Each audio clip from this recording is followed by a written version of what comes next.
Prenez place, camarades.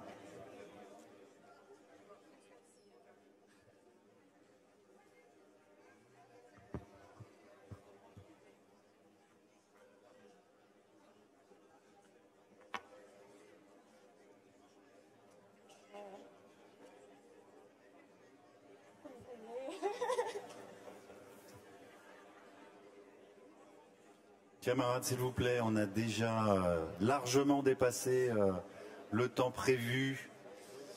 On s'installe, s'il vous plaît.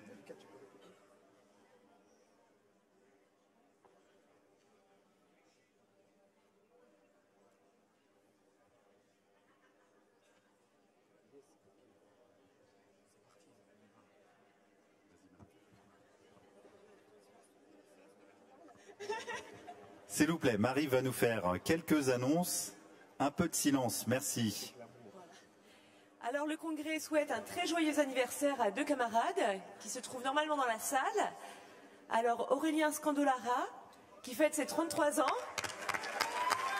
Il est où Aurélien?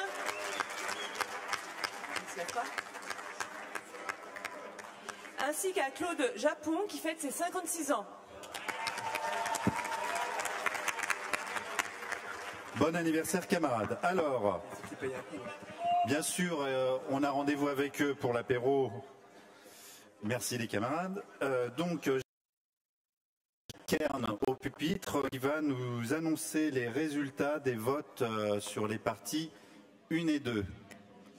Alors, voix dont dispose le Congrès, 75 553. Nombre de voix ayant participé au vote, 70 479. Abstention, 3 657, ce qui représente 4,93%. Pour, 69 813 000 voix, ce qui représente 99,6%. Contre, 666 voix, ce qui représente 0,94% des suffrages exprimés. Pour la partie 2, nombre de voix dont dispose le Congrès, 75 553.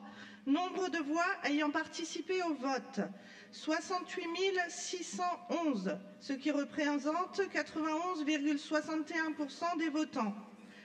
Abstention, 6 287 voix, ce qui représente 8,39% des votants.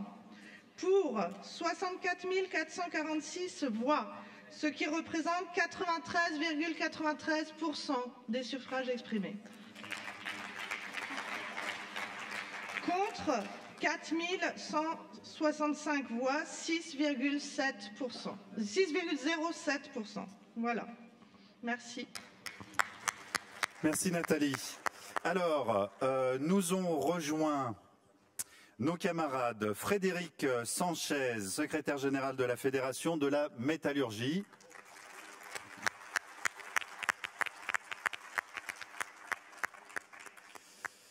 Alors, excuse-moi si j'écorche ton nom, Jean-Robert Squarls, secrétaire de l'UGFF.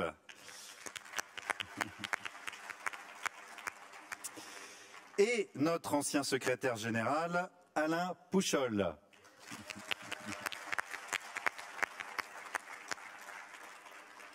Jean-Marc,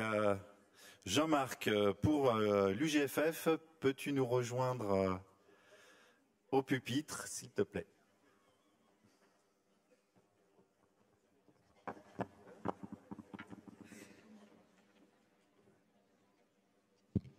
Bien, mes chers camarades, je suis un peu impressionné d'intervenir, non pas devant la taille de la salle, mais après les scores brejneviens que je viens d'entendre. Quand à l'UGFF, nous, quand on a un score qui est à 60%, on considère qu'on a un vote massif. Là, putain, bon bref. Chers camarades, donc je vous apporte le salut fraternel de l'UGFF. Sans m'appesantir, je souhaite néanmoins dire combien le mot fraternel a tout son sens lorsqu'il s'agit d'évoquer nos relations avec la Fédération des services publics.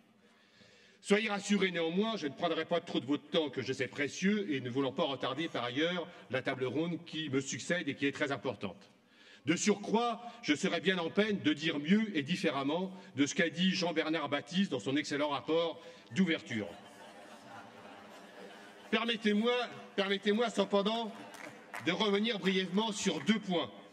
Les salaires et le pouvoir d'achat, parce que, vous le savez, la Confédé, elle a raison, en fait, une de ses priorités, et que dans la fonction publique, on est, me semble-t-il, tous pleinement concernés par cet enjeu majeur. C'est donc confirmé, il y aura bien une négociation salariale dans la fonction publique au mois de février. C'est confirmé aussi, il n'y aura pas grand-chose à se mettre sous la dent. En effet, je représentais la CGT hier, la fonction publique, au Conseil commun, hier matin, et la ministre a déjà annoncé que la situation qu'on connaissait, le contexte, la croissance qui risque de ralentir suite aux attentats, bref, que ce rendez-vous salarial ne s'annonçait pas sous les meilleurs auspices et que les marges de manœuvre risquaient d'être réduites à la portion congrue. Autrement dit, alors que Baptiste l'a rappelé, nous sommes dans une situation sans précédent, absolument sans précédent depuis la Libération, et que le gel du point d'indice depuis 2010 entraîne des pertes de pouvoir d'achat inédites et considérables, ce gouvernement s'apprête à nous proposer des miettes. Et encore, mes camarades, nous ne savons pas à quelle date. Rien ne dit que les miettes qui seront proposées le seront pour 2016. Au moins, si je puis dire, l'avantage, c'est qu'on ne pourra pas dire qu'on nous prend par surprise et en traître. Ensemble, UGFF, Fédération des services publics, mais avec nos camarades de la santé, nous partageons le même point de vue. Pas de réunion sur les salaires en février sans rapport de force. Il nous faut donc le construire par la grève et les manifestations pour gagner sur nos légitimes revendications et sur les légitimes revendications de tous les agents de la fonction publique. J'ai bien entendu que l'unité faisait débat, c'est normal. Mais néanmoins, je vous précise qu'une intersyndicale fonction publique doit avoir lieu le 1er ou le 2 décembre. La CGT, nous y porterons la proposition d'une journée de grève, partie intégrante d'un processus inscrit dans la durée, pour la dernière semaine de janvier ou la première de février, car après, il ne vous aura pas échappé qu'on rentre avant la négociation, mais surtout on rentre dans une période de vacances scolaires. Bien sûr, nous souhaitons un cadre unitaire le plus large possible. Mais cette recherche unitaire ne nous conduira pas à en rabattre sur notre démarche revendicative. Nous ferons avec les OS disponibles et qui ont la volonté de vraiment passer à l'action. Il est indispensable également que cette action, sa date aussi, soit connue le plus rapidement possible. Parce que cette action, mes camarades, nous devons absolument la réussir.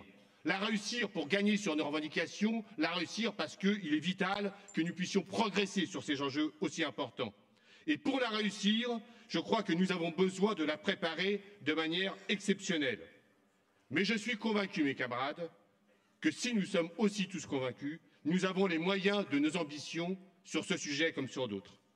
L'autre point, Baptiste l'a aussi évoqué, c'est notre travail en commun. C'est peu de dire combien ces dernières années, nous avons progressé en la matière. C'est peu de dire également combien je m'en félicite. Je souhaite l'affirmer à nouveau devant ce congrès. Nous gagnerons nos batailles partagées, car je sais qu'elles sont partagées, sur le service public et ses missions essentielles, sur l'unicité de la fonction publique avec ses spécificités, mais l'unicité et la complémentarité de ces 3 versants, sur la défense et le renforcement du statut général au moment où il est attaqué de toutes parts. Oui, nous gagnerons ces luttes parce que nous allons les mener ensemble et donc encore mieux. Ne nous interdisons donc rien en la matière, c'est-à-dire en matière de travail en commun. Et, à la suite de Baptiste, je crois qu'il nous faut mettre en débat, au rythme nécessaire, la construction des outils sur les 3 versants, nous permettant d'être toujours davantage la CGT dont nous avons besoin et dont les salariés de la fonction publique ont besoin. Je ne voudrais pas conclure sans évoquer un aspect du drame qui nous a toutes et tous touchés le 13 novembre. J'étais, avec Baptiste, avec des centaines d'autres, à l'hommage rendu à Patricia jeudi dernier à Sevran. Vers la fin, parce que Patricia venait du Chili, parce que jamais, non jamais, elle n'a abandonné le combat, le chant des Quilapayouds a retenti dans la salle comble. Je ne peux dire combien cela a été bouleversant. Alors, je voudrais finir en vous rappelant ce message de force et d'espoir que nous transmet le refrain des Quilapayouds. El pueblo, unido, ramas será vencido. Vive votre congrès, vive notre CGT.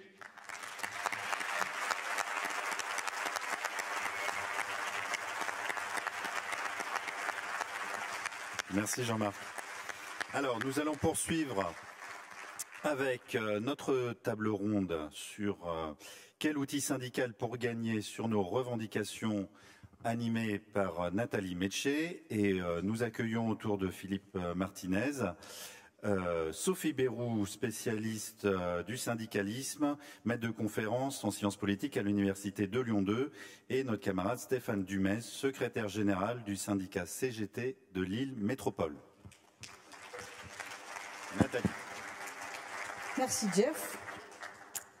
Donc normalement nous avions 2 heures pour animer cette table ronde. On va réduire à peine un petit peu si possible, puisque sinon vous ne mangerez pas. Donc nous sommes ensemble pendant un certain temps pour débattre de quel outil syndical pour gagner sur nos revendications. Donc Sophie est en effet enseignante-chercheure en sciences politiques à l'Université Lyon 2. Ses travaux de recherche portent sur les transformations contemporaines du syndicalisme, la précarité du travail et l'enjeu d'organisation des salariés précaires. Elle a notamment coordonné avec Paul Fourcatigue le livre « Quand le travail se précarise, quelle résistance collective » aux éditions La Dispute. Les éditions, c'était choisi au hasard ou... Stéphane Dumais, donc du syndicat Lille Métropole, et aussi occasionnellement hier VRP de l'UMA devant le Congrès, et Philippe Martinez, bien sûr, qu'on ne présente plus, métallo chez Renault, et occasionnellement secrétaire général de la Confédération. Pour ma part, afin de lancer la discussion, je me suis quand même renseignée, aidée par mon Jimmy Cricket de Chavannes, donc spécialiste du cogiciel, sur notre état dans la fédération. Déjà, important, il faut savoir que seulement 60% de nos adhérents sont correctement renseignés dans notre outil. Mais le contenu est déjà une bonne base pour pouvoir réfléchir ensemble. Hier, je vous annonçais que nous étions plus 4000 depuis notre dernier congrès. Mais en creusant un peu, il est apparu qu'en fait, nous avions fait 21 000 nouvelles adhésions sur les 4 années passées. C'est clair, nous avons un problème dit de passoire. On ne garde que 25%, c'est-à-dire que pour progresser de 2000 dans nos états d'orgas, il faut faire 4000 adhésions. Si nous avions gardé tous nos syndiqués, aujourd'hui, nous frôlerions le 100 000. C'est quand même, franchement, le jour où on arrive à la conf en disant qu'on est 100 000, quand on va tousser, tout le monde va nous entendre. Hein. Si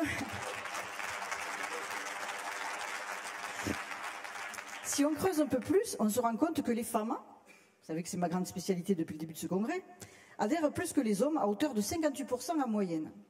Mais nous en perdons 60% dans les 4 premières années de leur adhésion, cherchez l'erreur. Donc elles se syndiquent davantage, mais elles partent aussi davantage de notre organisation dans les 4 premières années de leur adhésion. Cela nous interroge sur la place qu'on leur laisse, entre autres. J'ai déjà développé ça. Hein. Merci les filles. Hein. Même si on n'est que 46,2% dans la salle. Ne vous inquiétez pas, j'en ai gardé pour les hommes aussi. Pareil pour les jeunes. Sur les 21 000 nouvelles adhésions sur les 4 dernières années, ils représentent 12,5% à avoir moins de 35 ans, soit 2600 sur ces nouvelles et nouveaux syndiqués. Nous en perdons 800 les 4 premières années, soit 26,7%. Ne trouveraient-ils pas leur place à la CGT? La CGT se ringardiserait-elle? Derniers éléments sur les retraitables. Si on prend les 58-62 ans, ils seront près de 5600 à partir dans les mois, les années à venir. Là aussi, seulement sur les renseignements cogiciels. Donc on peut imaginer qu'ils seront bien le double, soit près de 10 000.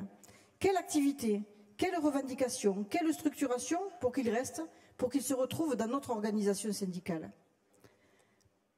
Pour en rajouter, on se syndique vieux dans la Fédé, en général après 35 ans. En même temps, on y rentre tard. Ceci explique peut-être cela. Donc de suite, je passe la parole à Sophie sur quel enjeu de redéploiement de l'action syndicale. Merci beaucoup Nathalie. Bonjour à toutes et tous. Tout d'abord, un grand remerciement de m'avoir proposé de venir participer à cette table ronde et de pouvoir suivre un peu vos travaux. Alors, très rapidement, peut-être dire d'où je parle, ça me paraît important. Donc moi, je fais de la recherche sur le syndicalisme. Donc mon point de vue, celui d'une chercheure, mais avec l'idée que y a un dialogue constant parce que la recherche, elle se nourrit des expériences des militants. Et si les travaux de recherche peuvent aider un petit peu à justement à réfléchir en commun, ça me paraît important. C'est dans ce sens-là qui me paraît que je souhaite qu'il y ait des liaisons et que j'apprécie beaucoup de pouvoir participer ici. Alors rapidement, 2 points dans mon intervention. Le premier point, il me semble que ça peut être bien qu'on prenne un petit instant juste pour réfléchir à ce qu'on entend quand on parle d'outils syndical. C'est pas pour poser des définitions trop longues, mais je pense que prendre un peu de recul, ça aide aussi à réfléchir sur les réalités présentes. Et puis, dans un deuxième temps, rapidement, je reviendrai sur ce qui me paraît les enjeux les plus centraux, en fait. Alors, outil syndical, c'est un terme militant qu'on utilise justement plutôt dans l'action syndicale. Et souvent, quand on parle d'outils syndicaux, on désigne les structures syndicales, mais aussi les ressources, les points d'appui, en fait. Les structures, c'est-à-dire la configuration choisie en fait pour construire, pour établir ces structures. C'est la question du périmètre par rapport aux salariés, aux différentes catégories de salariés ou d'agents, et donc là un peu la base de la solidarité qu'on veut construire. Et puis c'est aussi le périmètre plus en termes d'espace physique, c'est-à-dire l'établissement, le groupe, l'entité administrative, la fonction publique, et donc cette question des périmètres par rapport aux catégories de salariés, par rapport aussi au lieu de travail, finalement, c'est des questions qui sont omniprésentes dans l'histoire du mouvement ouvrier, dans l'histoire syndicale. Parfois, ce périmètre, il s'est imposé avec une certaine évidence liée à des métiers. C'est comme ça que le syndicalisme a commencé à se construire. D'autres fois, c'est lié à des luttes, à la construction d'un statut, à des luttes qui ont été menées pour faire reconnaître ce statut, et c'est le cas dans la fonction publique territoriale. Mais en fait, le mouvement syndical, il a toujours été confronté à la remise en cause de ces périmètres et à la nécessité de les repenser. La première crise du syndicalisme, les historiens l'ont bien montré, au début du XXe siècle, autour de 1909-1910, c'est déjà les enjeux de passage d'un syndicalisme de métier à un syndicalisme d'industrie, avec des militants et des militantes qui disaient « Ah ben non, on ne va pas abandonner le métier parce que c'est vraiment là où on se reconnaît, c'est notre force », et d'autres qui disaient « Mais si on fait des grèves éclatées métier par métier et pas dans l'industrie, on n'aura jamais le rapport de force nécessaire ». Donc vous voyez, cette question, elle est permanente et elle renvoie donc à la question aussi de l'efficacité.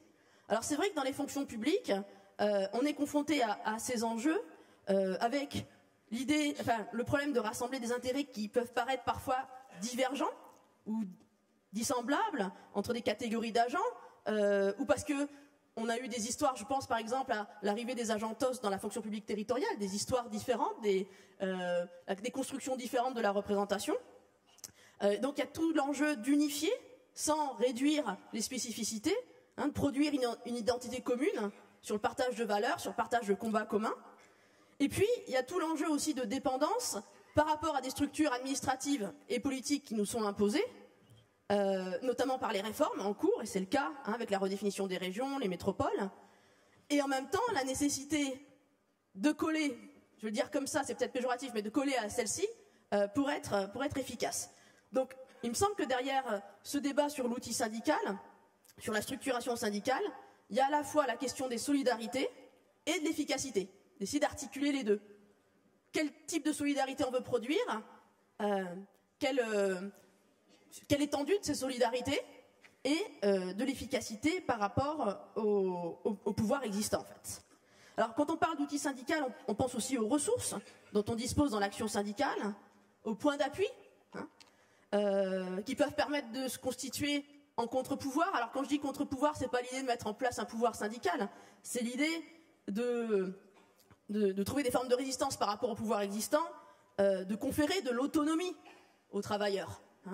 Et là aussi, quand on réfléchit à ces points d'appui, ces ressources, souvent on pointe la ressource du nombre, la capacité à organiser le plus largement possible les agents, les salariés, mais pas les organiser simplement sur le papier, parce que la ressource du nombre, elle n'a pas tellement de sens si on n'arrive pas à mobiliser effectivement les adhérents. Donc là, on voit bien que ça renvoie aussi à la conception de l'adhérent. Il y a des syndicats très puissants dans d'autres pays qui envient ce que peut faire, par exemple, la CGT en France en termes de mobilisation, puisqu'ils n'ont pas le même rapport à l'organisation syndicale. Et dans ce rapport, dans cette relation, ce que veut dire la syndicalisation, c'est un partage de valeurs, un partage de projets, d'idées. Hein. Si l'adhésion est uniquement sur une base de service, on n'a pas ce partage de valeurs, en fait. Les ressources, c'est aussi la capacité justement de dépasser des intérêts fragmentés et on sait que à la fois dans les entreprises et dans les fonctions publiques, il y a des logiques pour diviser, pour isoler, pour nous isoler dans différentes catégories, différents services et toute la difficulté à dépasser ça. Et puis il y a aussi les ressources institutionnelles. Alors il y a une critique qui est très présente qui est celle de l'institutionnalisation des syndicats, c'est-à-dire quelque part il y aurait un risque d'incorporation à l'ordre social dominant via l'acceptation des règles du jeu, via l'acceptation de ce qui est présenté entre guillemets comme le dialogue social.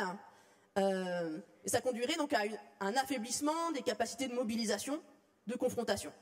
Alors c'est une critique qui existe, mais qui moi me semble un peu réductrice, qui est un peu trop binaire, hein, parce qu'en fait les institutions elles sont pas mauvaises en soi, c'est vraiment l'usage que l'on fait des institutions. C'est comment on se sert des points d'appui institutionnels qui existent, comment on fait la critique, comment on voit ce qu'ils peuvent apporter. Et donc, c'est plutôt là, ça renvoie plutôt à la capacité de réflexion en interne sur les usages de ces institutions qui peuvent être des ressources à des moments donnés. On sait très bien qu'il y a des luttes qui sont aussi gagnées grâce à des points d'appui institutionnels. Donc, je pense que c'est important. Alors, rapidement, donc, ça m'amène à mon deuxième point, au regard de ces éléments un peu de réflexion. Quels sont les enjeux, à mon sens, hein, qui permettent de réfléchir à ce que peut être un redéploiement de l'outil syndical. Et quand je dis redéploiement, hein, c'est pas pour abandonner l'existant. Il y a plein de choses qui fonctionnent dans l'existant qui sont importantes. C'est plutôt de se dire, on part de l'existant, on en fait une critique, et qu'est-ce qu'on peut apporter, qu'est-ce qu'on peut faire évoluer, en fait. Et pour moi, la question centrale, c'est comment atteindre des salariés, des agents qui sont peu ou pas syndiqués, ou trop faiblement syndiqués. Bien sûr, je pense aux salariés en situation de précarité, et ça se recouvre à différentes catégories de salariés.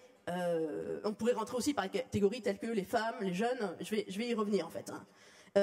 Cette situation, elle n'est pas posée comme ça. Évidemment, c'est lié aussi à tout ce que l'on connaît, c'est-à-dire les politiques de redéfinition des services publics, les politiques d'externalisation d'un certain nombre de missions. Donc ça renvoie à une question d'adaptation des structures, mais aussi des pratiques.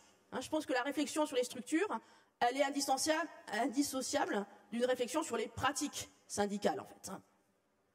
Alors, je vais juste, pour pas être trop longue, lister un petit peu une série d'enjeux qui se recoupent partiellement, pour qu'on puisse en discuter après. Par rapport à la question, justement, de la ressource de faire nombre, d'être en capacité de peser, de construire des bases syndicales fortes, il y a bien sûr la question, la confrontation à tous les effets induits par les situations de précarité, en fait.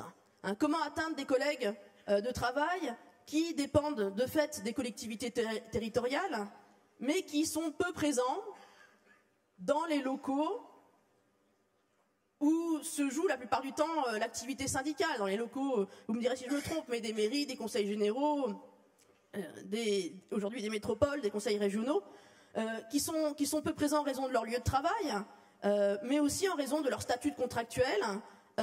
Pour les femmes, on le sait encore, de la double journée de travail, des déplacements liés à la distance entre le lieu de travail et le lieu de résidence. Et je pense bien sûr, et ça a été évoqué ce matin, tous les métiers de l'animation, tous les métiers type assistante maternelle, assistante familiale, les métiers liés dans le domaine de l'entretien, mais aussi on pourrait penser aux salariés contractuels dans les EHPAD, les aides à domicile. Voilà, la liste est longue. Et comment réussir à atteindre de façon plus massive tous ces salariés?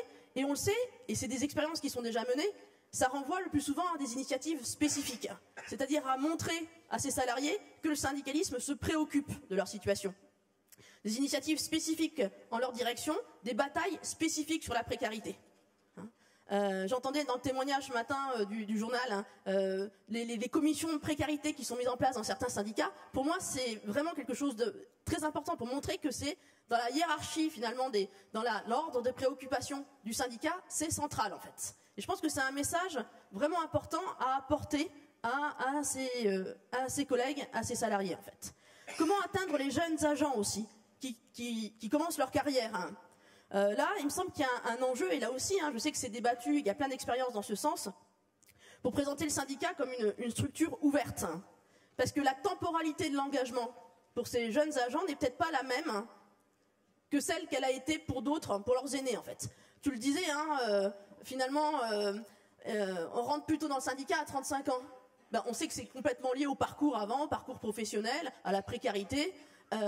Mais du coup, peut-être qu'il faut réussir à faire venir ces jeunes agents, peut-être quand ils sont contractuels ou quand ils sont encore en situation de stage ou autre, leur faire connaître l'univers syndical, le rendre familier, tout en se disant que la syndicalisation n'est pas pour tout de suite. Pensez que cette syndicalisation, elle peut se faire en plusieurs étapes. Et puis, il y a des enjeux pour articuler l'engagement dans le travail et l'engagement syndical, rendre les deux possibles, parce que c'est extrêmement difficile de dire à quelqu'un qui commence dans sa carrière professionnelle, bah, tu vas la mettre de côté parce qu'il y a tant de répression syndicale que, voilà. Donc, il y a aussi des enjeux par rapport à ça. Il me semble qu'il y a des enjeux aussi en termes de, là aussi, de constitution de collectifs jeunes. Alors, je sais que ça fait souvent débat, on dit, est-ce qu'il faut vraiment des outils spécifiques, des adaptations, est-ce que ça ne va pas plutôt cliver, segmenter? C'est un point de vue que j'avance là, hein. Il me semble qu'au contraire, on peut articuler que penser à un syndicalisme de masse, ça impose de réfléchir à des outils qui permettent de le construire véritablement. Par rapport à la question des jeunes, parce que les collectifs jeunes, c'est aussi des espaces de discussion, des espaces où des jeunes salariés peuvent commencer à s'approprier ce qu'est le militantisme syndical, prendre confiance. Hein. Ça passe aussi, je vais le dire comme ça, par le fait de désacraliser un peu les fonctions syndicales. C'est-à-dire que parfois aussi, ben, ça fait un petit peu peur, hein, de prendre la parole, de prendre des mandats, etc. Et donc ça passe aussi par la rotation des mandats, créer de l'espace et dire, ben voilà, tu peux y aller. T'as pas beaucoup de connaissances sur ce sujet, mais tu vas te former et c'est ouvert. Donc c'est une réflexion sur les pratiques syndicales en termes de rotation des mandats, d'ouverture des structures. Et puis je vais terminer là-dessus. Dernier point sur quel type de ressources. Je disais tout à l'heure les institutions. Les ressources institutionnelles. Moi, il y a quelque chose qui me frappe beaucoup dans la fonction publique territoriale, et là aussi, je sais qu'il y a plein d'enjeux et de débats là-dessus, c'est tout le travail qui est fait au niveau institutionnel, notamment lorsque, au travers des causes ou des casques, quand ils existent, et je sais qu'il y a tout un enjeu pour les faire reconnaître, hein, d'aide par rapport à des questions comme auprès des salariés, notamment des salariés vu la question des salaires avec des très bas revenus, hein, et beaucoup de difficultés au niveau financier, des aides par rapport au transport, par rapport au logement, par rapport aussi aux questions de surendettement. Il y a tout un travail qui est fait. Et moi, ça me semble complètement légitime dans l'action syndicale, parce que c'est une façon d'articuler ce qui se passe dans la sphère du travail et hors travail. Et pour moi, elles ne sont pas séparées. Hein. La sphère hors travail, c'est aussi la reproduction de la force de travail. Hein. Et que le syndicalisme, montrer tout ce qui est fait, et dire, regardez, nous, on prend aussi en charge ces questions-là, hein, qui pour nous sont aussi au cœur de l'action syndicale, parce que pour nous, voilà, vous ne cessez pas d'être salarié, d'être agent, lorsque vous quittez le lieu de travail. Et ces problèmes-là, il y a des actions qui sont menées par nos représentants syndicaux. Donc je pense que c'est quelque chose à valoriser aussi pour faire entendre tout ce que fait le syndicalisme et toucher un certain nombre de catégories d'agents. Hein. Et notamment, je pense à l'ensemble des catégories d'agents, mais je pense particulièrement aussi aux catégories C par rapport au niveau des salaires qui est extrêmement bas. Hein. Et on sait que ces prestations-là sont des compléments de salaire. Alors ça ne doit pas être que ça, parce qu'il y a un sens justement en termes de solidarité et en termes aussi, par exemple, de démocratisation culturelle en fait. Hein. Voilà, c'était juste pour pointer ça, valoriser ce qui est fait dans les institutions, aussi en termes d'outils de syndicalisation. Mais je vais m'arrêter là pour reprendre après par rapport à la discussion. Merci beaucoup. Merci beaucoup Sophie. En fait, bien retenir que le secrétaire général, il est le porteur du collectif et il n'est pas... Jaurès partout dans toutes les institutions. C'est pas parce qu'on est un grand parleur ou un grand orateur qu'on a forcément plus de choses à dire et moins de conneries. Je dis ça parce que personne ne dit jamais une connerie à la CGT, même quand il s'exprime pour la première fois. C'est jamais très facile de s'exprimer d'ailleurs pour la première fois. À partir du moment où c'est pour faire avancer l'organisation, on ne dit jamais de conneries. Un petit message pour les jeunes qui avaient du mal à s'exprimer ce matin. Je passe de suite la parole à Stéphane, qui a son micro de vin sur la table, sur l'outil pour gagner en efficacité. Il va nous parler de son expérience. Salut, ça fonctionne? Ouais. Oui, bonjour tout le monde. Je n'ai pas intérêt à dire des conneries parce que sinon ça va être dur. Oui, effectivement, merci pour m'avoir invité. Beaucoup de questions qui sont posées par Sophie et je pense qu'effectivement ça nécessiterait une réflexion beaucoup à pousser davantage sur la question du nombre, sur la question de la mobilisation, de l'institutionnalisation, des spécificités. Moi, en tant que secrétaire général du syndicat CGT Métropole Européenne de Lille, 2500 salariés, 6 organisations syndicales, je veux apporter effectivement un témoignage puisque la fédération me l'a demandé. D'abord, je pense, et à la lumière des échanges qu'on a entre nous, et moi je m'en félicite, je pense effectivement qu'il faut mesurer la situation dans laquelle nous sommes avec l'aiguisement d'un syndicalisme de classe du fait de la situation, parce qu'on a entendu effectivement dans les rapports hier et dans les discussions que si la lutte de classe n'est pas une nouveauté pour la CGT, la situation qu'on traverse aujourd'hui rappelle toute son acuité. Et donc c'est effectivement un élément important. Élément important aussi, je pense, à avoir à l'esprit, parce que la question de la syndicalisation et la question qui va avec elle, du rapport de force, comme le disait tout à l'heure Philippe, pour réussir la transformation de la société, se fait aujourd'hui sous un matraquage médiatique permanent et il faut effectivement en prendre conscience et donc mesurer à quel adversaire nous avons affaire. Donc cette situation, dans certains endroits ou dans trop d'endroits, effectivement, nous conduit à un manque de syndicalisation, un manque de rapport de force pour effectivement aboutir sur nos revendications. Et je pense que cette question-là, il faut absolument la travailler dans notre syndicalisme de classe, parce que sinon, aujourd'hui, la situation pourrait conduire, si nous ne sommes pas sur ces positions, au nom de la sécurité, d'un rassemblement derrière le chef sur l'unité nationale et toutes les dérives qui vont avec, notamment sur la question des libertés syndicales et des droits des salariés. On le voit encore ce matin avec les témoignages. Donc la question pour la CGT, son nombre et son efficacité, parce qu'effectivement, qu'est-ce que cela veut dire que prendre une carte syndicale aujourd'hui, et particulièrement à la CGT, se pose fortement. Voilà. Je fais un lien avec aussi les débats qui ont lieu, puis après je passerai peut-être sur des éléments plus concrets de chez nous. Je veux dire, et c'est venu aussi dans l'intervention de Sophie, sur la question du lieu de syndicalisation à l'entreprise et hors de l'entreprise. Et du rapport peut-être au mouvement citoyen, associatif, voire aux partis politiques qui se revendiquent de la transformation de la société.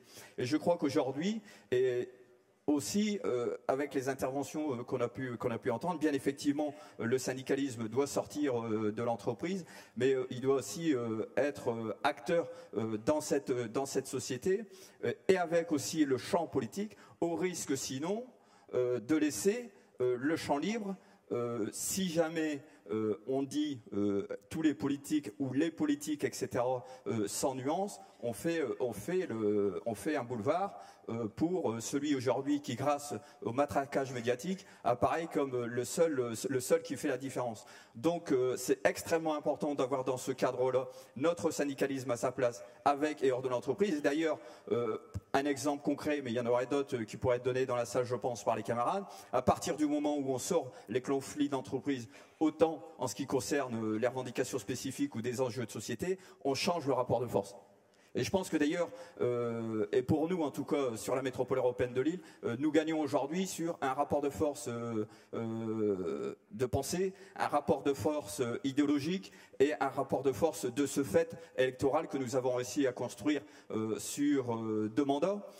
puisque nous sommes passés de 4e organisation syndicale à la première, avec des avancées significatives, avec 6 organisations syndicales en lice, 49% en catégorie C, 36% en catégorie B, 22% en catégorie A, où nous n'avions pas de liste en 2001. Donc je veux dire que...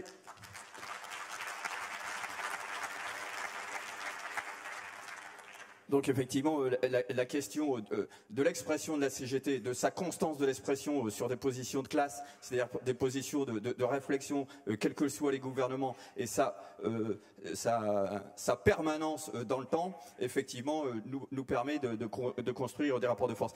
D'ailleurs, sur la question, c'est là que je voulais en venir tout à l'heure, sur la question du sortir de l'entreprise, et notamment sur gagner des luttes, on en a quand même quelques-unes qui sont pas mal sur la métropole européenne de Lille.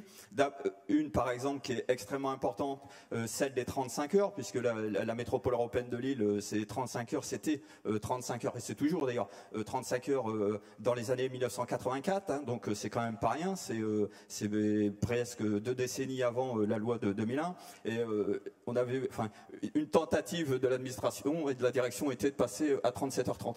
Et c'est à partir du moment où le sujet est sorti dans la presse, notamment nationale, que l'employeur a fait machine arrière, parce que sinon, quand même, l'abolition des 35 heures à la métropole européenne de Lille, qui était à l'époque présidée par Martine Aubry, c'était un véritable infanticide. Donc effectivement, quand ça sort dans la presse, c'est quand même plus facile.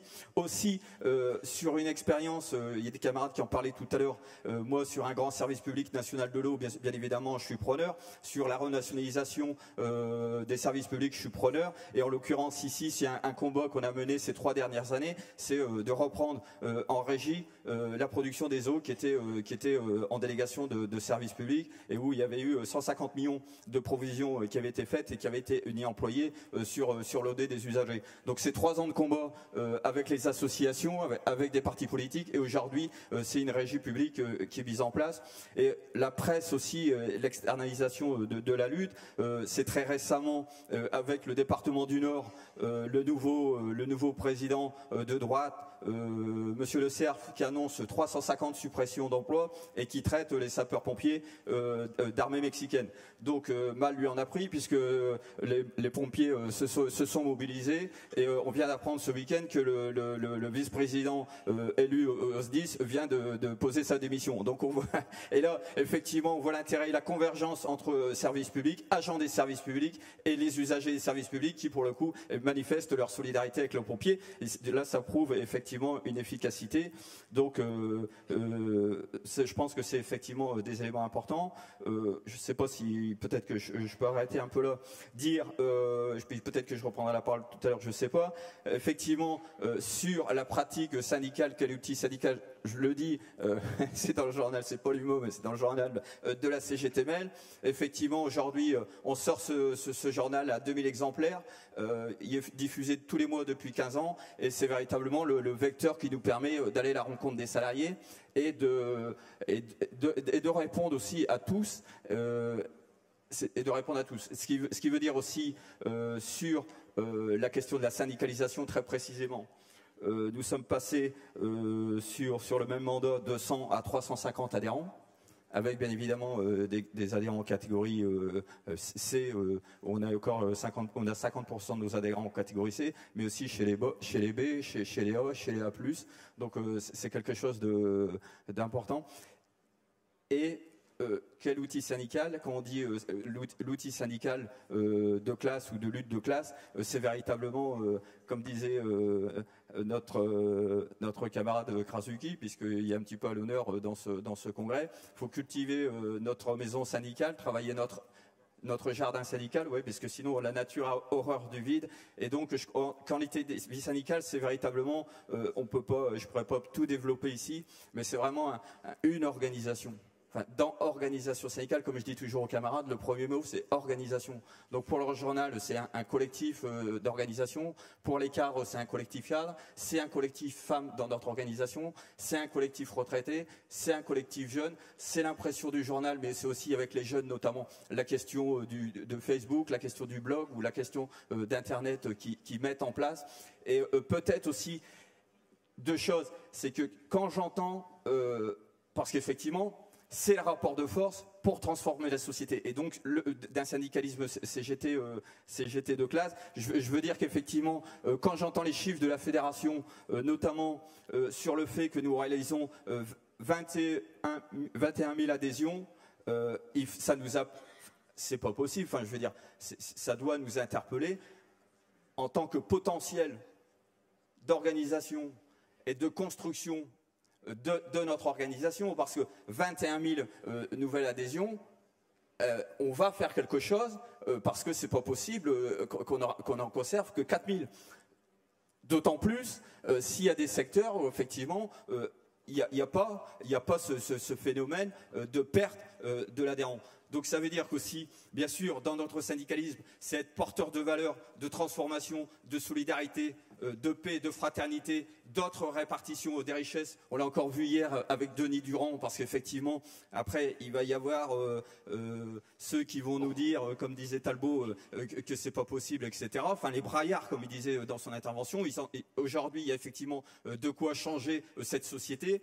Et donc, l'accueil de l'adhérence, c'est véritablement quelque chose de prioritaire. Et la question de la syndicalisation, c'est vraiment quelque chose de prioritaire. Donc, aussi armé dans nos syndicats, avec des collectifs de syndicalisation, avec du matériel adéquat pour aller à la rencontre des salariés et poser la question de la syndicalisation, c'est une question extrêmement importante. Et une fois que le camarade prend sa carte à la CGT, c'est le recevoir, c'est chez nous, en l'occurrence moi, mais d'autres camarades, mais même moi, c'est si...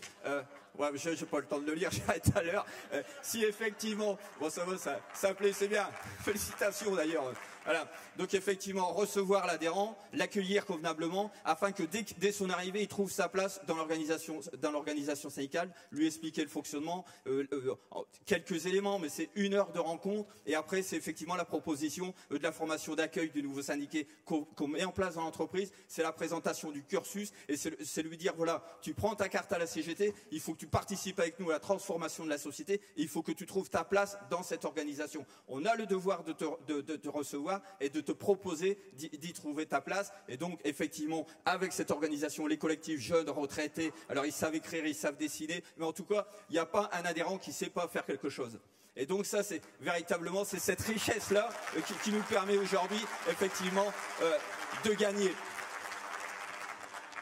d'être omniprésent.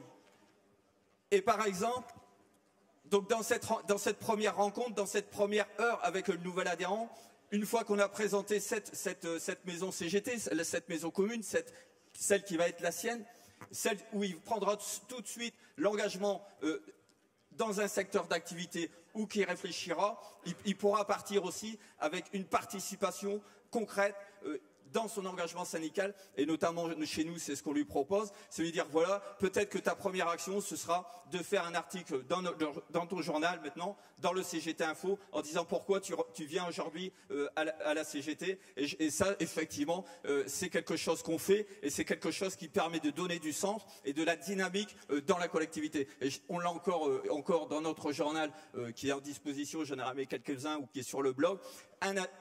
Cet adhérent vient dans la CGT, vient dans une organisation qui a du sens, qui a des valeurs, qui a cette permanence dans l'analyse de la situation politique. D'ailleurs, vous vous doutez bien que celui du mois de janvier ici, qui est sorti, vu les événements, là aussi, enfin, c'est pas seulement une publication du syndicat ou d'une organisation syndicale, parce que ça peut donner lieu partout, mais vous imaginez bien que ce rendez-vous mensuel dans la situation qu'on connaît, ça n'a pas seulement été la rédaction d'un journal, ça a été toute une réflexion du comité de rédaction des militants de la CGT sur le positionnement qu'il convenait d'avoir dans cette situation. Donc ça dépasse largement le simple fait de distribuer un tract, bien évidemment sur la question de la paix qu'il faut effectivement mettre en avant, sur la question du racisme, sur la question d'une autre société possible. Donc voilà, et dans ce sens-là, et je pense que c'est là que ça prend sa place,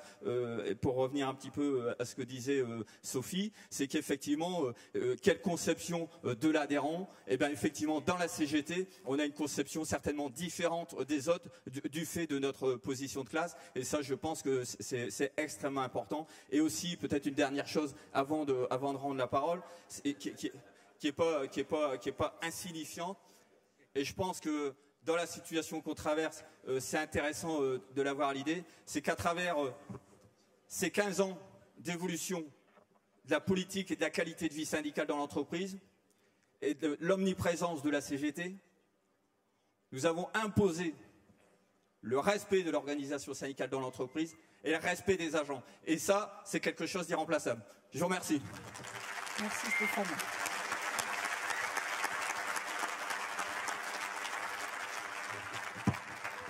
Dans le cadre de la préparation exceptionnelle donc du 51e congrès, on a voulu aller vraiment au contact des syndicats. C'est pour ça qu'il y a eu la visite des 2000 qui a été programmée, alors les visites des 2000 syndicats, afin de discuter avec eux vraiment en direct de ce qui les préoccupe, en matière de salaire ou d'emploi. Idem avec la consultation qui va sortir, comme l'a dit Philippe hier, dans quelques jours, aller au contact. Je crois qu'à la CGT, on a eu péché pendant un moment de ne pas aller assez au contact direct avec les agents, y compris d'ailleurs avec nos syndiqués parfois. Philippe, par rapport aux remontées des expériences qu'on a eues sur les premières visites, je sais qu'il y a plus de 1000 visites qui ont déjà eu lieu, par rapport aux remontées, il en ressort quoi? Bonne question. Donc rebonjour à certains et bonjour à toutes et à tous. L'exercice est difficile pour moi, pas par rapport à la question, mais donc Baptiste Talbot, alias Jean Bernard, si j'ai bien compris, m'a présenté le déroulé de la journée, donc j'ai eu l'occasion de m'exprimer ce matin dans le journal, maintenant et cet après-midi. Donc si je radote, ne croyez pas que le secrétaire général est atteint par une maladie liée à la vieillesse, c'est l'exercice qui est difficile.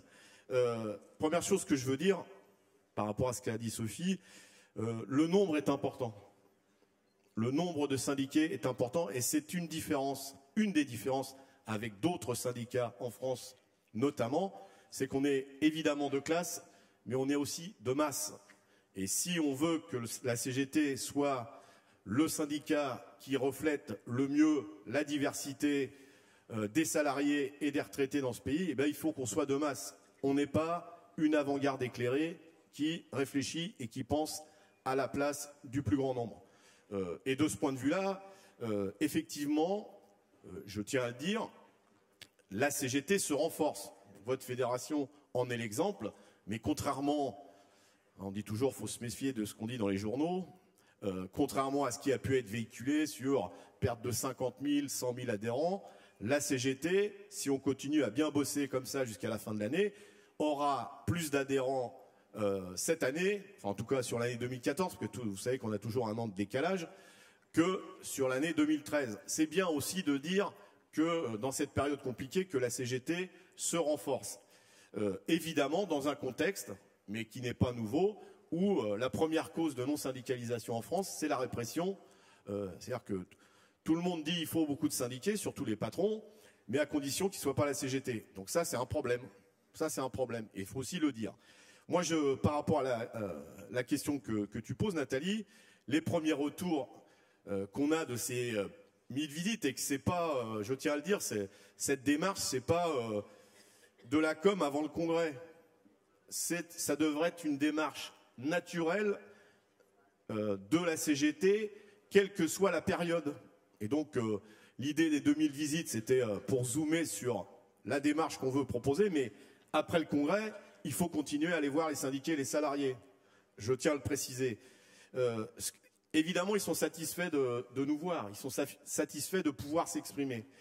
Et quelque chose qui revient d'abord par rapport aux questions que tu poses, c'est les syndiqués, ils adhèrent d'abord à la CGT. Ils n'adhèrent pas à la fédération de je ne sais quoi ou à l'UD de je ne sais quoi. Ils adhèrent d'abord à la CGT. Et donc, dans notre lien aux syndiqués, et notamment aux nouveaux syndiqués, il faut partir de ce principe-là. Bien souvent, c'est lié à nos débats internes, on réfléchit beaucoup de temps quand on a un adhérent qui arrive pour savoir où on va le mettre, dans quelle case on va le mettre, quelle fédération, quel territoire. Alors si, en plus, il est dans une situation qu'on n'a pas l'habitude de maîtriser, ou qui font pas partie de notre histoire, alors là, ça devient compliqué. Et je le dis à chaque fois que je peux le faire, il y a des nouveaux syndiqués qui attendent parfois 2 ans avant d'avoir leur carte. Ils ont vraiment envie d'adhérer, eux. 2 ans. Le temps qu'on se mette d'accord pour savoir où on va le mettre. Bon. évidemment, ça peut expliquer pourquoi eh bien, on ne garde que 25% de nos nouveaux adhérents, parce que celui ou celle qui attend 2 ans, je vous le dis, il a vraiment envie d'adhérer à la CGT, surtout quand il entend un message de la CGT qui dit « on a besoin d'adhérents ». Entre ce qu'on dit et ce que lui, il vit, il y a un petit décalage. Ça, c'est la première chose. La deuxième chose, donc, il faut évidemment tenir compte des spécificités, soit professionnelles, soit de statut, parce qu'évidemment, un nouveau syndiqué, il a envie que la CGT, elle réponde à cette interrogation, d'où nos structures professionnelles ou territoriales. Évidemment, donc, il faut qu'on réfléchisse. Mais en même temps, on a du mal à être réactif. Sophie le disait, je partage. Le monde a beaucoup changé, le salariat a beaucoup changé. Il faut donc que nos structures, sans remettre en cause l'existant, puissent se donner la capacité d'accueillir ces nouveaux adhérents. Or, bien souvent, dans les contacts qu'on peut avoir quand on va dans les entreprises, et c'est principalement les précaires, ou les prestataires, où ils nous disent « mais ce que vous racontez, c'est bien, mais on ne se sent pas concerné ». Donc il faut que, dans notre façon de travailler, je pense que dans la fonction publique territoriale, dans toutes les collectivités, vu le niveau de contractuel qu'il y a besoin qu'on réfléchisse sur la façon dont on s'exprime dans nos expressions pour qu'on prenne en compte cette diversité. Et je le précise, s'intéresser aux contractuels, s'intéresser aux intérimaires ou aux précaires, c'est pas accepter la remise en cause de nos statuts. Il y a souvent ce débat-là. On dit, ouais, mais si on s'occupe d'eux, ça veut dire qu'on accepte que nos statuts soient mis à mal. Non, pas du tout. On les accueille et on se bat pour qu'ils aient les mêmes statuts que nous. C'est une autre démarche. Et je pense qu'on est bien compris. Et parmi la jeunesse, moi je tiens à le dire, hein, oui, il y a de plus en plus de contrats atypiques. Oui, ça existe. Et on n'est pas d'accord. Ceci dit, quand un jeune ou une jeune a été au chômage 3 ans, 4 ans, 5 ans, et qu'il obtient un premier boulot, vous avez tous connu, nous avons tous connu ce que ça fait d'avoir un premier boulot. En général, on boit un coup. On ne fait pas la gueule. Évidemment, ces nouveaux statuts, ces nouveaux contrats sont mal payés. Mais quand on n'a rien touché pendant 5 ans, 6 ans, qu'on vit aux dépens de ses parents, de ses grands-parents, ou je ne sais qui, et qu'on touche sa première paye, pour quelqu'un qui a 20 ans d'ancienneté, c'est petit, mais pour quelqu'un qui n'a jamais eu de paye.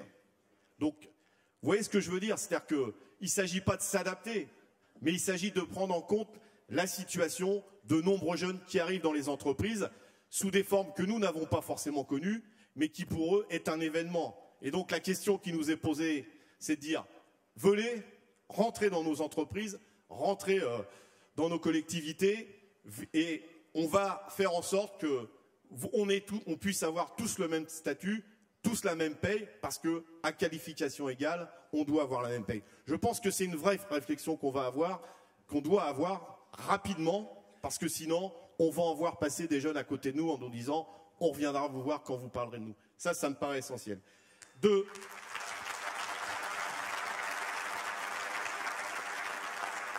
Et évidemment, à partir de là, notamment pour les jeunes et surtout pour les femmes, il faut que dans notre façon de travailler, notre façon de nous organiser, on change des habitudes. On change des habitudes. Et c'est urgent, urgent. On a des schémas de fonctionnement, d'organisation, de prise de responsabilité qui font que, il y a un certain nombre de salariés, et je dis bien les femmes ou les jeunes, n'ont pas envie de prendre des responsabilités parce que c'est repoussoir. Il y a besoin, y compris qu'on change aussi notre façon de fonctionner. Nathalie le disait, on a la trouille de parler, quelle que soit sa responsabilité et ses années d'ancienneté dans des responsabilités. Je suis bien placé pour vous le dire, c'est valable pour tout le monde, c'est dur de parler en public. Mais ce que je voulais dire, c'est que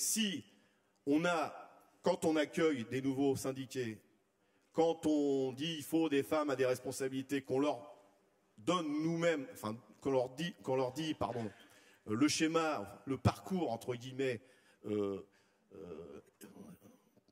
parcours idéal pour devenir secrétaire général, etc., évidemment, les candidats font un. Moi, j'avais un camarade chez Renault, quand il demandait qui veut être délégué, c'était démocratique. Hein, il disait, mais fais gaffe, il faut être disponible 24 heures sur 24.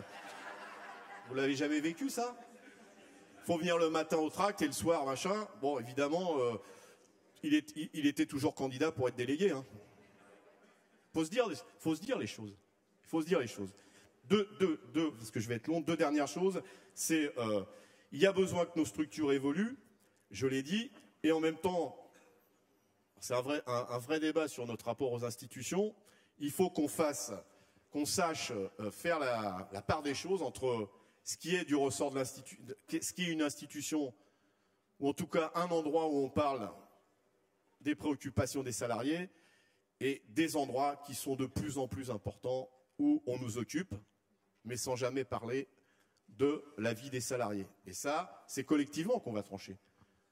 Les négociations, avant, il y avait une réunion, et puis quand on sortait les banderoles, il pouvait y en avoir 3 ou 4. Aujourd'hui, avant la première négociation salariale, par exemple, il peut y avoir 3 mois de discussion qui ne servent à rien. Les bilatérales, les trilatérales, les réunions de présentation, tout ça pour nous arriver à la négociation en nous disant, on vous a expliqué pendant 3 mois qu'on n'avait pas d'argent à vous donner pour augmenter les salaires. Bon, bah, ces 3 mois-là, on pourrait en profiter pour discuter avec les salariés, pour dire il faut se mobiliser pour aller chercher des augmentations de salaire. Donc là aussi, il faut qu'on réfléchisse. Et vraiment, dernier mot, c'est sur notre lien avec l'extérieur. Oui, la CGT n'a pas vocation à ne s'occuper que de ce qui se passe dans l'entreprise. En dehors de l'entreprise, il y a des choses importantes pour les salariés. Et d'ailleurs, on nous le conteste. Hein. Vous l'avez vu dans la période. On nous conteste l'idée que la CGT pourrait s'exprimer sur la paix et la guerre. C'est pas votre rôle. Bon, on leur a dit, ce qu'on fait à la CGT, ça regarde les syndiqués de la CGT et les conseils des ministres.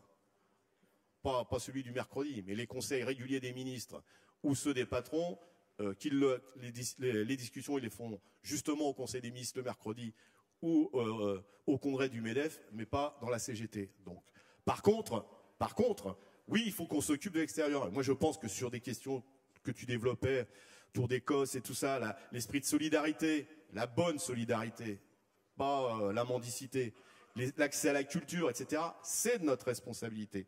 Et il faut que la CGT ait une identité. Je finirai là-dessus.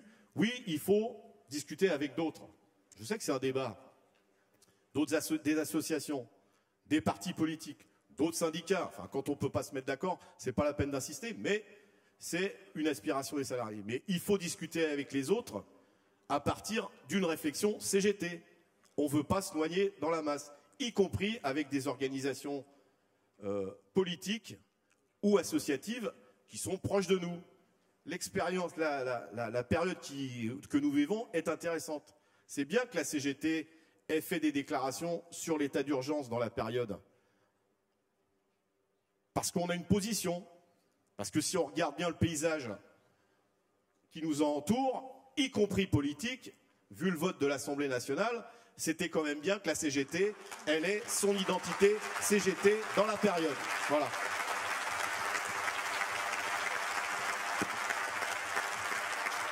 Merci Philippe. Ce que je vous propose, c'est que nous prenions quelques interventions dans la salle pour qu'il puisse y avoir une question-réponse. Donc Jeff. Oui.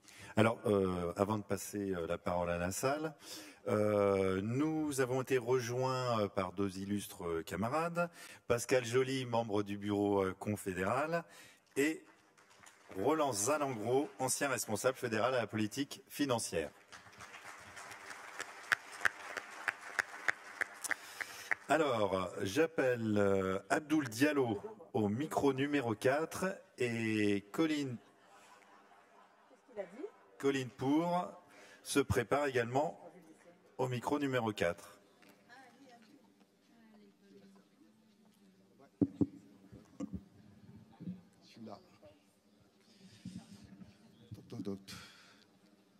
Bonjour.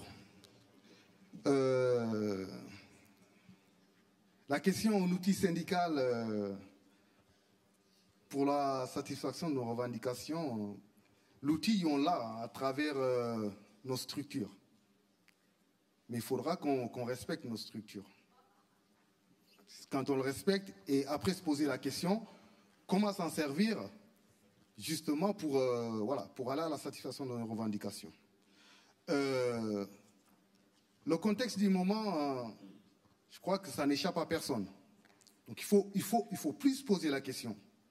Il faut qu'on utilise nos structures correctement à travers comment on va aller devant les salariés pour discuter par rapport à toutes les attaques qu'on a actuellement contre le monde salarial. Et donc ça nous amène à une chose peut-être qu'on a un peu oubliée dans le monde salarial aujourd'hui, c'est de sortir les kits d'assaut. Hein. Il n'y a plus besoin de se poser de questions. Il faut qu'on sorte les kits d'assaut et qu'on aille au charbon pour apporter la preuve. D'accord ? La preuve, lors du dernier mouvement de grève à la ville de Paris, eh bien, nous avons un syndicat chez les conducteurs, qui est la deuxième organisation syndicale au niveau des conducteurs, mais qui a apporté 100% de grévistes. Donc, ce qui prouve que, eh bien, ce jour-là, et derrière, il y avait des salariés, d'autres organisations syndicales derrière notre drapeau rouge. Donc il faut vraiment ça qu'on le fasse. Et le syndicalisme rassemblé, c'est bien, mais rassembler d'abord à l'intérieur de la CGT, et entre différentes catégories, entre différentes fédérations, etc. Nous devons nous mettre en ordre de bataille afin de contrer toutes les attaques, les remises en cause du statut, contre le code du travail, remise en cause des libertés syndicales partout. Après, notre but aussi est de valoriser les luttes gagnées et comment les mettre en œuvre aux différents niveaux de la CGT. L'outil syndical, c'est les libertés syndicales aussi qui doivent servir à aller à la rencontre des agents, les écouter, débattre avec eux, les syndiquer aussi et mettre à leur disposition les moyens de se battre. Donc c'est sur le terrain qu'on gagnera avec ceux qu'ils veulent, ceux qu'ils peuvent et ceux qui ont conscience que la lutte apporte quand on se bouge. Et si on ne se bouge pas, on est sûr d'une chose, c'est qu'on perdra. Vive la CGT, vive la lutte. Merci Abdoul. Vous pourrez retrouver Abdoul et les camarades de l'USPRI. Ils vous expliqueront en détail la composition et le dispositif du kit d'assaut. Alors, Colline et François Livartowski, également micro numéro 4, se préparent. Bonjour à tous. Bon, je vous demande un peu d'indulgence, c'est aussi mon premier congrès. Donc voilà. Donc, je suis Colline Pour, assistante sociale, et je fais partie du syndicat du conseil départemental du 94. Chers camarades, les camarades du syndicat CGT du conseil départemental du 94 s'est penché sur la question des outils syndicaux à mettre en place pour gagner nos luttes, montrer notre colère et notre force comme nous l'avons fait par le passé. Aujourd'hui, la grève ne peut plus être le seul outil de démonstration de notre force, comme l'a dit notre camarade du 91. Arrêtons de parler de dialogue social. Aujourd'hui, il n'y a que des combats, des luttes et des négociations féroces à mener. Nos camarades sur le terrain, les agents, ne cessent de faire remonter que les grèves n'ont plus assez d'impact. Beaucoup attendent et souhaitent des actions fortes et offensives, coordonnées avec toutes les fédérations. Rassemblons-nous derrière notre dénominateur commun qui est la lutte pour le service public. Notre syndicat pense que notre démarche syndicale doit être réinterrogée pour renforcer notre rapport de force. Actuellement, nous ne faisons plus peur à nos gouvernements. Nous devons montrer notre détermination à ne rien lâcher, à tout reprendre pour le service public que nous défendons. Quelques tracteurs et taxis se font entendre. Alors qu'attendons-nous, camarades? Pour bloquer les portes de Paris, servons-nous davantage des nouveaux moyens de communication. Plus de balades, des actions fortes. Camarades, agents et citoyens, s'envoyons dans la rue. Construisons des nouveaux moyens de lutte, comme mon camarade vous l'a expliqué hier avec les Jeudis de la colère. Permettre à des agents de diverses collectivités de se réunir autour d'un seul jour, d'un même jour pour se fédérer, maintenir des pressions et obtenir des victoires, comme dans une ville où on a pu maintenir le CAS à la place d'un NAS que l'employeur voulait mettre en place, de maintenir des contrats et de ne pas supprimer d'autres. Faisons de nouveau trembler nos politiques, maintenons la pression, poursuivons nos combats, pas demain, mais bien aujourd'hui, camarades. Ce congrès, riche de toutes ces interventions, doit nous permettre de repartir avec des décisions. Nos camarades sur le terrain sont en attente de réponses à l'issue de ce congrès. Je vous remercie.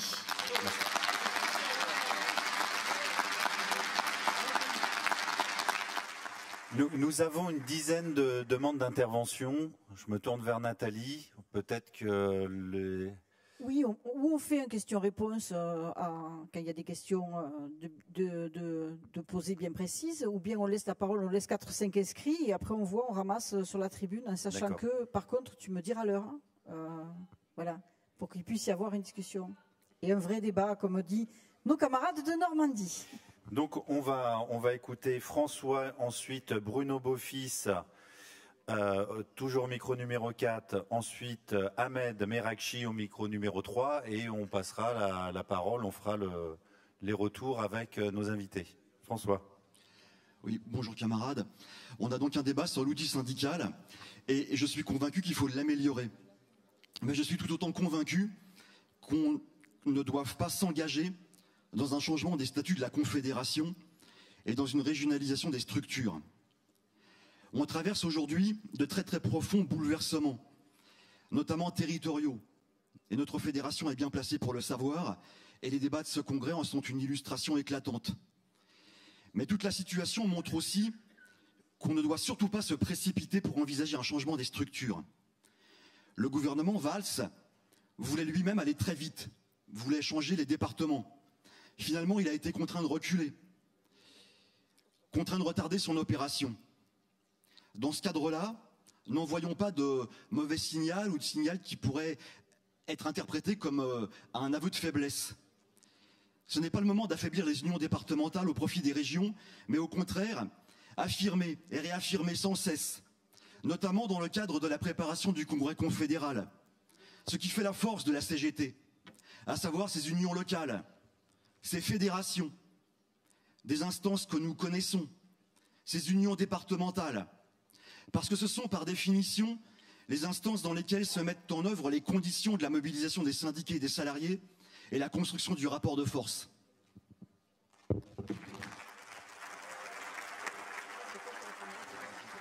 Bruno.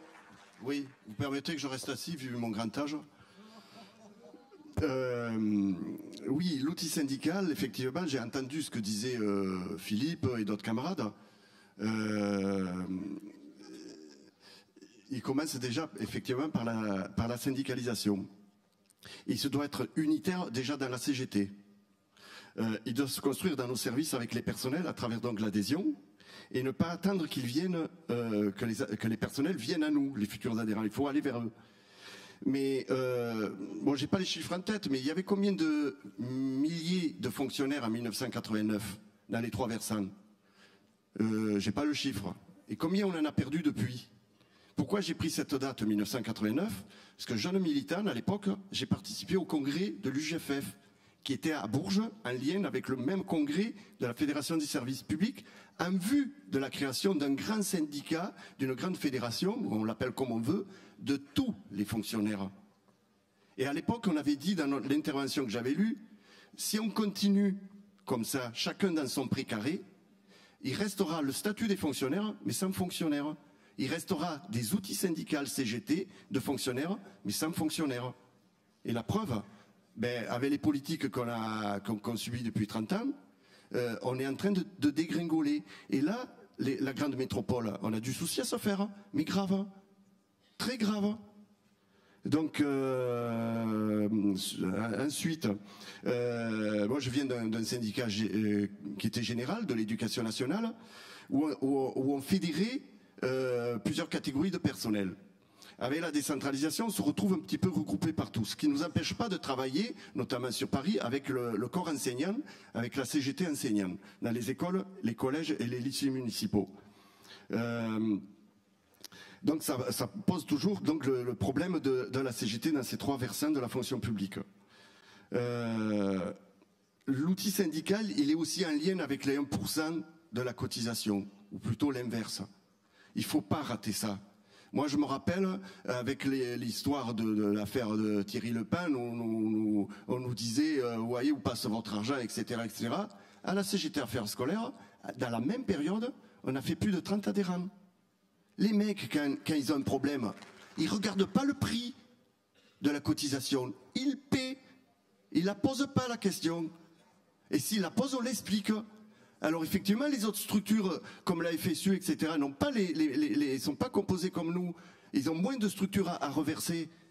Donc c'est plus facile que ça soit coupé en deux, leur cotisation. Alors par rapport à notre syndicat, la CGT Affaires Scolaires, on a plusieurs collectifs. On a en lien avec l'union syndicale, on a un collectif d'hommes. On a le collectif des agents techniques des écoles, des ASEM, des caisses des écoles, qui sont les employés de restauration dans les mairies d'arrondissement, des extos. Et comme je l'ai dit hier dans mon intervention, j'aurais pu faire le 18e syndicat CGT dans l'Union syndicale de Paris. Et avec les deux camarades qu'on était, militants, on a dit non. On rejoint la CGT qui fait partie de la même direction de la ville de Paris. Et c'est grâce à l'appui de ces militants-là, de ces militantes, qu'on a pu tripler de voix chez les extos. Sinon, on aurait dégringolé. Ça, c'est clair et net. Conclue, Bruno, s'il te plaît. Voilà. Donc, pour terminer, on travaille aussi avec la CGT animation, cadre et administratif de la même direction. Donc, par rapport à l'action, et je termine là-dessus, oui, trouver d'autres moyens, moi je sais pas, hein, je connais que la grève, hein, parce que bloquer les autoroutes, bloquer tout ce qu'on veut, et on a l'exemple, c'est pas après le travail, hein, après le travail on a nos occupations, et bien souvent les personnels ne nous rejoignent pas.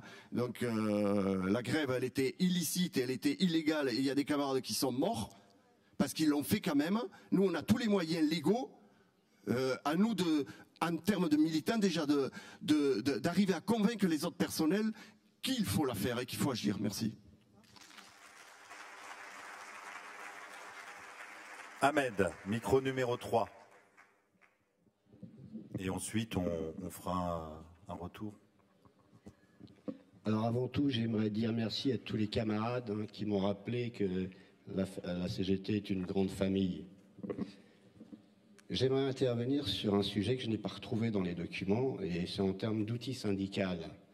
Je rappelle que quand même, depuis un bon moment, on a des attaques sur nos bourses du travail. Aujourd'hui, avec tous les mots que l'on dit, que l'on écrit, il faudrait qu'on arrive à mettre en musique ces paroles, telles que tous ensemble pour défendre nos valeurs, solidarité, offensif, lutte, etc. Et un de nos outils principaux, qui sont les bourses du travail, sont attaqués dans plusieurs villes. Donc quand on parle de syndicalisation, c'est vrai que quand on sort à l'extérieur de nos bourses du travail, on oublie souvent que notre maison, elle, est en feu. Donc quand on va aux manifestations, moi je sais qu'à pleine commune, quand on parle aux camarades, on leur dit il faut absolument se déplacer, parce que ce sont nos valeurs qui sont attaquées, c'est pas simplement la bourse, c'est aussi nos valeurs. Et quand on s'y rend, c'est vrai qu'on est toujours très peu, pas assez nombreux à mon avis. Et je crois que c'est un des moments où on peut aussi faire une démonstration, non pas simplement en manifestant devant la bourse, mais en occupant nos bourses pour les reprendre. Donc ça tombe bien avec moi, le nouveau mot d'ordre dont j'ai parlé en tout début de congrès. Et maintenant, on reprend tout. Donc ça en fait partie. Merci.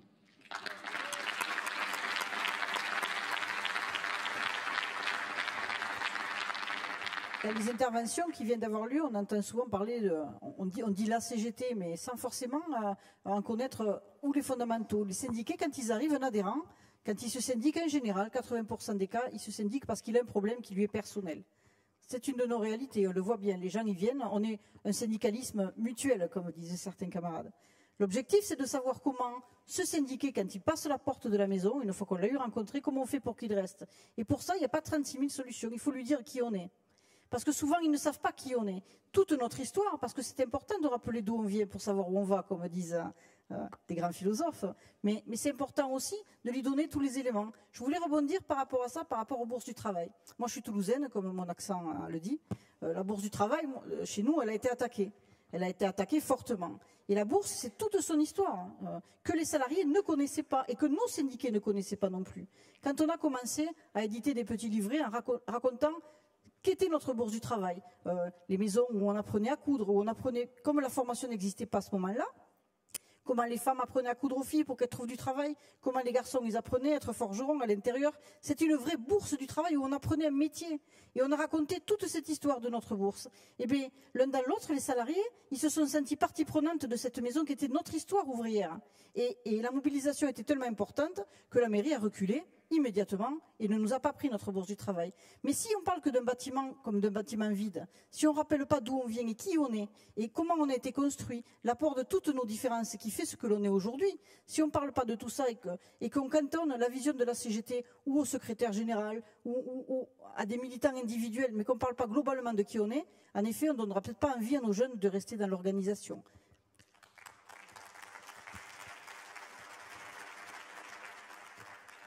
Juste pour réagir à ce que tu as dit au début sur pourquoi et comment on se syndique, je crois que ce que montre aussi quand on fait des travaux sur la syndicalisation, c'est qu'on se syndique aussi parce qu'on connaît des salariés, des collègues en fait. La discussion avec les collègues, ça compte énormément en fait dans la syndicalisation. D'où tout l'enjeu dans le temps disponible pour l'action syndicale, l'action militante, d'aller voir les salariés en fait. Toute la réflexion sur qu'est-ce qu'on fait de ce temps militant, surtout lorsqu'il est attaqué, qui se réduit en raison de la réduction d'heures de délégation ou par rapport aux accords de droits syndicaux par exemple.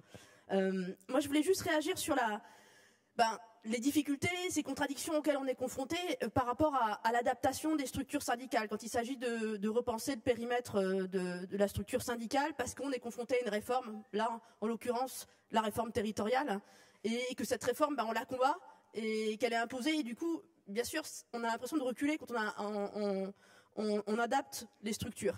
Il me semble que justement la logique syndicale, parce qu'elle est démocratique, parce qu'elle vise justement à produire la démocratie avec les salariés, auprès des salariés, c'est penser le processus non pas de haut vers le bas, et voilà, de dire on adapte les structures, mais de partir, de créer un espace de discussion, de débat, et de partir du bas vers le haut en fait. De trouver avec les salariés, dans la discussion, la façon de répondre à cette transformation des lieux du pouvoir en fait, des lieux là en l'occurrence cette profonde transformation des collectivités territoriales en fait. Je pense que c'est peut-être ça la clé, la réussite, c'est-à-dire de réussir à impulser un processus qui est vraiment du bas vers le haut et qui justement répond de façon cinglante à ce que font les politiques lorsqu'ils décident en quelques mois sur un bout de papier de comment ils reconfigurent les régions en fait. Et puis peut-être que l'autre enjeu, c'est de se dire que cette reconfiguration des périmètres de l'outil syndical, c'est pas juste pour correspondre aux nouvelles collectivités territoriales, c'est aussi, et c'est ce que j'avais voulu dire un tout petit peu tout à l'heure, c'est aussi en prenant en compte d'autres enjeux. C'est-à-dire que ça peut être l'occasion de se dire comment on réfléchit à d'autres solidarités. Comment transformer nos structures, ça peut être aussi l'occasion de mieux s'adresser aux salariés qui sont en situation de précarité, aux contractuels, de mieux s'adresser de prendre en compte finalement les lieux de la communauté de travail en fait, de réfléchir à ce qui est devenu cette communauté de travail et comment on y répond. Et c'est aussi, je pense, une façon de pas simplement être prisonnier de ce qu'impose là, en l'occurrence, le pouvoir politique lorsqu'il a transformé la carte territoriale, mais de se réapproprier cet enjeu pour pouvoir l'investir d'autres choses et notamment cette réflexion sur les périmètres de la solidarité. Alors voilà, il me semble que c'est des processus, c'est difficile à faire, mais c'est des processus qui peuvent peut-être donner des points d'appui pour construire les choses collectivement et en les orientant bien sûr vers des formes de lutte en fait. Oui, excusez-moi. On a, comme tu l'as dit Nathalie, on n'a pas les 2 heures pour donc je vais demander à tous de faire vite, d'autant plus qu'à 12h30 il y a une conférence de presse où Philippe est attendu, il me semble. Donc d'autres réactions ou on retourne dans... Juste parce qu'il faut faire vite. Premièrement, il faut réfléchir à la CGT en ayant l'esprit le plus libre et oxygéné possible. Quand on réfléchit sur nos structures, d'ailleurs la réflexion est engagée. Donc si elle est engagée, elle n'est pas terminée. Parce que souvent on agite, on va se dire les choses, parce que moi j'aime bien qu'on se dise les choses, souvent on agite des épouvantails et j'entends, peu, mais on est en train de faire comme la CFDT. Camarades, non, c'est ce qui se dit. Donc je vous indique qu'on part, comme l'a dit Sophie, de ce qu'on constate sur le besoin des salariés et on réfléchit, est-ce que nos structures, elles correspondent ou pas? Certaines correspondent, on ne veut pas tout changer, mais il y en a qui ne correspondent plus. Et donc il ne s'agit pas de dire on rase je ne sais quelle structure pour en mettre d'autres, on réfléchit au cas par cas en fonction des réalités, des entreprises, des collectivités, comment on peut s'organiser. Évidemment, il y a besoin aussi, dans un contexte qui change, de réfléchir sur le périmètre de lieux de convergence de lutte, de solidarité. Et donc, moi, je pense que, par exemple, il y a eu des expériences dans un certain nombre de collectivités aussi, de syndicats de sites. Bon, est-ce que ça correspond? Moi, je pense que oui. Pourquoi il n'y en a pas plus? C'est une vraie question. Parce que, certainement, on vit ça comme une opposition à une autre structure. Or, si on fait à chaque fois ça, on ne va pas avancer.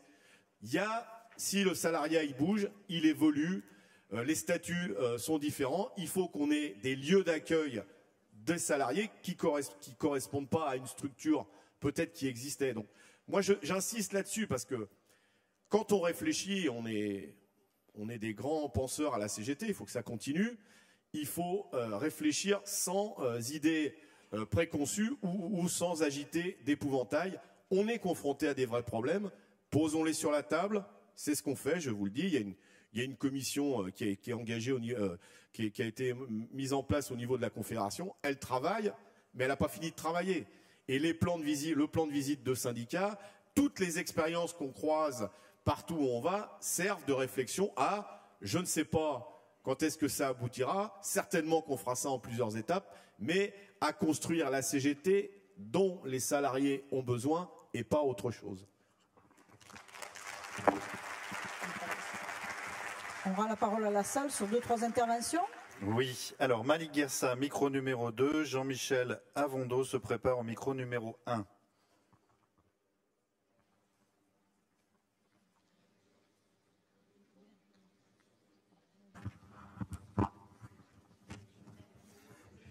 Oui, alors j'ai écouté avec intention, comment dirais-je, les propos de Philippe, notamment sur la situation de précarité des agents de la fonction publique territoriale. D'autant que la question des rythmes scolaires a été évoquée à plusieurs reprises dans nos échanges au cours des débats. Et aussi, il m'a paru intéressant de faire ici un bref retour du travail du collectif fédéral Animation. Conformément à la feuille de route que nous sommes fixée et validée par le bureau fédéral, les objectifs s'articulaient autour de la coordination des luttes en territoire, notamment à propos des rythmes scolaires, mais pas seulement, un travail de reconnaissance des missions des animateurs et de leur utilité sociale auprès de tous les publics et à tous les niveaux de qualification, la lutte contre la précarité de ces personnels, contractuels, vacataires et statutaires. Aujourd'hui, 80% des animateurs sont bloqués en catégorie C, donc en guise de déroulement de carrière, c'est pas terrible, alors qu'ils assument des missions de catégorie B sans pour autant être nommés. Enfin, en avant-dernier point, la reconnaissance statutaire de la qualification, parce que depuis la création de la filière animation, il existe des diplômes de niveau 5 jusqu'au master de niveau 1. Une véritable campagne de formation, et d'ailleurs sur ce point nous avons fait des propositions à la délégation CGT du CNFPT, voilà. Et enfin, pour conclure, pour essayer de faire bref, le collectif fédéral animation actuel, nous souhaitons que la prochaine CE fédérale acte la poursuite de ce travail au plus proche du terrain. En effet, pour gagner la bataille contre la précarité qui existe dans le secteur de l'animation, et pour un vrai travail, sans oublier les ASEM bien évidemment, pour un vrai travail de déroulement de carrière de tous ces agents. Parce que oui, camarades, l'éducation ne doit pas être considérée comme un coût, mais comme un investissement gage d'avenir. L'actualité ne cesse de nous le rappeler avec violence, cette nécessité absolue. Une éducation populaire qui permette de lutter véritablement contre les replis de toutes sortes et qui mette l'épanouissement humain au cœur de nos missions de service public. Et c'est à l'école maternelle que ça commence. Merci. Merci Malik. Je suis désolé pour les camarades, les derniers camarades qui avaient demandé la parole, mais on est vraiment tenu par la contrainte horaire. Nathalie? Oui, la SEM que je suis te remercie. on ne peut pas conclure ce genre de table ronde, mais on est bien dans le débat de la troisième partie du document, sur quelle structuration, sur les réflexions sur une structure pertinente, sur la manière de structurer les cadres, hein, les retraités, comment être le plus opérationnel en fait pour répondre vraiment aux aspirations des salariés qui se syndiquent chez nous. Je crois qu'on est bien dans ce débat et ce débat ne s'arrête pas avec la table ronde de maintenant, puisque la discussion sur la partie 3 du document commence avec cette table ronde et que les intervenants qui n'ont pas pu intervenir jusqu'à maintenant pourront le faire et continuer de le faire dans le cadre du développement de la troisième résolution. Donc moi je tenais à remercier les camarades d'avoir participé à cette table ronde qui s'est fait un peu au pied levé, un peu rapidement, mais bon, on s'est dit qu'à la CGT on était bon quand on était spontané, comme je vous avais dit, on est toujours bon de l'urgence. Donc en espérant avoir répondu un peu à quelques questionnements, je vous remercie.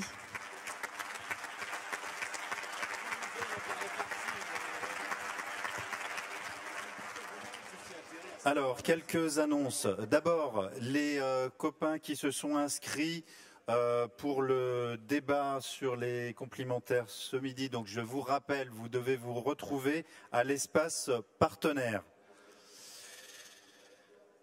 L'UFR, l'Union fédérale des retraités, propose à tous les membres de sa commission nationale et ses référents présents de se retrouver pour déjeuner ensemble ce midi pour un petit débat entre nous. Voilà.